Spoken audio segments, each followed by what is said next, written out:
Welcome to the components of a series. So just like a data frame, a series also has distinct components. It has the index and the data, but no columns. So take a look over here at this styled series.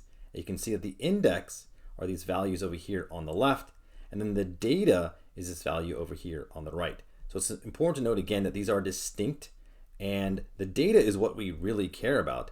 The index, again, is merely a label for the data.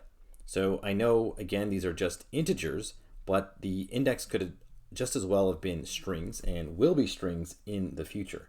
So if you take a look over here at, say, this index label 3, well, this is a label for this value 667. Each one of these index values over here is a label for the actual piece of data, and each index labels exactly one piece of data.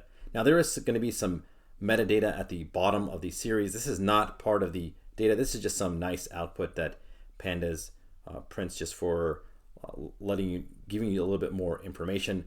You don't have to worry about this right now.